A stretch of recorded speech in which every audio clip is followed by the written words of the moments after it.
Pop culture defines Tony Stark by three things: unparalleled intellect, limitless billionaire wealth, and total, uncompromising self-reliance.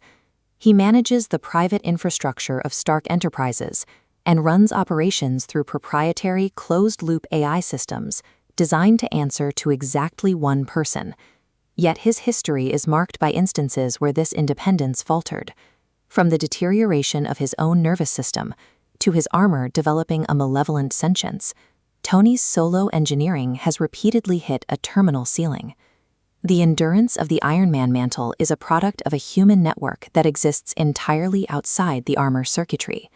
The invincible hero is a collaborative output, sustained by an interlocking chain of experts and allies. Stark's origin began as a captive in enemy territory.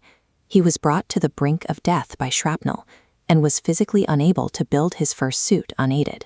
He survived because the engineer Yinsen stabilized Tony's heart and combined his own technical knowledge with Stark's to build the original iron suit. Yinsen eventually sacrificed his life to buy the final minutes needed for the suit to power up, allowing Tony to escape the cave. Years later, Tony sought a change of perspective by leaving Earth to join the Guardians of the Galaxy. During this period, he collaborated with Rocket Raccoon, integrating the aliens' advanced weapon technology into successive iterations of the Iron Man armor. From its first assembly to its deep space modifications, the physical hardware of Iron Man is the result of shared intellectual labor. In his civilian life, Stark relies on a different kind of support. His secretary Pepper Potts and limousine driver Happy Hogan served as his primary connections to a normal life. Tony prioritized this emotional stability so highly that he stepped aside from a romance with Pepper to ensure she and Happy could find happiness together. However, his intellect could not prevent a downward spiral into severe alcoholism that cost him control of his company. While the suit was useless against his addiction, the direct intervention of friends like Bethany Cabe and Edwin Jarvis kept his recovery on track. Without these emotional anchors to manage his psychological collapse, Tony's genius would have served only to accelerate his own self-destruction. When Stark's personal demons or physical limits remove him from the field, the world still requires the protection of the suit. When addiction sidelined Tony, his confidant James Rhodes physically stepped into the armor to become the new Iron Man.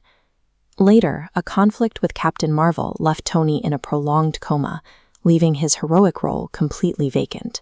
The legacy continued through Riri Williams, a teenage genius who built the Ironheart suit using an AI imprint of Stark's mind to guide her. Iron Man is a resilient institution, preserved by a line of successors who carry the mantle when the man himself cannot.